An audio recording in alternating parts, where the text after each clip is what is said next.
Howdy world, Hippy Trev here. Roll the intro. Hi, Hippy Trev here, and welcome to my channel. Hope you get something out of it.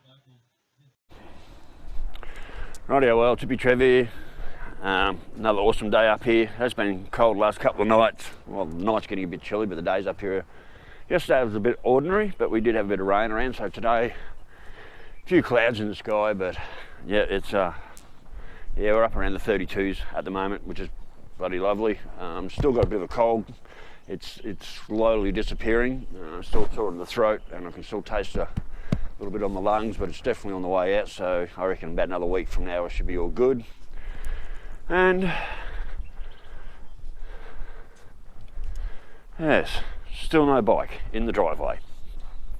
It's still sitting down in New South Wales somewhere, and as far as I know, it won't be here till I think they said maybe 9th of May before it even lands in Queensland, and then it could be a couple of days after that before it even makes it to here. So I'm still nearly 3 weeks away from seeing my bike. It's really sort of starting to do my head in a bit not having a bike. I actually thought about just buying a cheap Japper, but there's nothing around. I chucked an ad on the local Bundy Facebook page. Just to see if anyone had a registered running bike floating around that they'd want to sell, and nothing. There was a Harley sitting out the other side north of Howard there somewhere, but he wanted at least 12 plus for that, and thought I just really need to get my bike home and find out what the actual internal problem was, whether it's the big end like it was suggested. The thing is, it wasn't blowing smoke. I still rolled into I was still doing 70 mile an hour when I rolled. I had that throttle going. I mean, she would have gone 80 mile an hour. It was making a hell of a noise, but I was still pulling. I was still doing my 70 mile an hour on the way into Narrandera.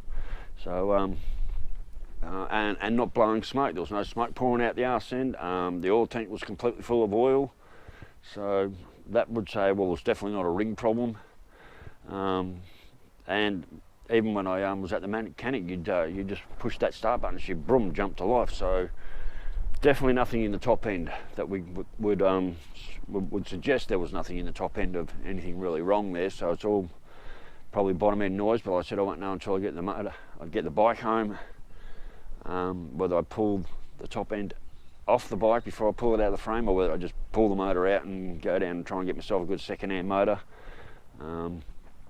And just dump a second-hand motor in there and get going again. It's really doing my head in not having a bike here. Even a non-going bike here would be better than not having a bike. I just hate it. So I'm single again. So so anyway, Shelby Knife Party Company. My call, had to do the right thing on that one, just the way it is. So yeah, on that, look, just a quick vid, and yeah, look, I've actually got lawn again. We've had some good rains while I've been away. Had a couple of showers the last couple of days, and we've actually got good lawns again. So that's pretty good. I don't mind mowing my lawns. It always takes me a couple of hours, but I always feel so much better after doing it. I love doing my lawns. So, and the boat, that's running good. Even though it's in the shed at the moment, the boat's running good. Since I changed that distributor out and gone back to the points distributor, it's just running so much better. I don't know why. The electronic ignition should have worked better. Maybe it was just the coil was getting too much volts going in and just not running right, and I messed with the timing a heap, and I still couldn't get the timing right on that. So anyway, I just dropped the points distributor back in the original setting I had it when I took it out, and turned the key, boom, she starts, she runs. It's bloody beautiful. So I got our Aussie flag flying. I'm in shorts and tank top, as you can see. Victoria, you killed me. That was brutal down there.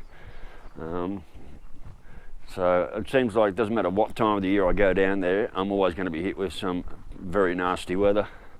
I mean, 2 years ago I went down in May and it snowed. This year I go down earlier in April and it snowed in April. And what we do? Go down in February and it's going to snow then? Highly likely. Anyway, so like I said, just a short vid. I just want to say that the bike's still not home. I'm trying not to stress about it. I've been on the, I did talk to ROCQ about 3-4 days ago, and they said it, all my gear's sorted. It's they've only pulled the swagger off the bike and it's travelling with the bike. They just had to charge me extra. Well, they charge ROCQ extra for that. So yes, it's just a waiting game. I really am. I just want my bike home so I can actually get to it and see what I can do next with it. So anyway, worlds, for an awesome day up here in paradise. Keep your knees in the breeze, which I can't do, and I'll catch you later. Stay safe. Bye, worlds.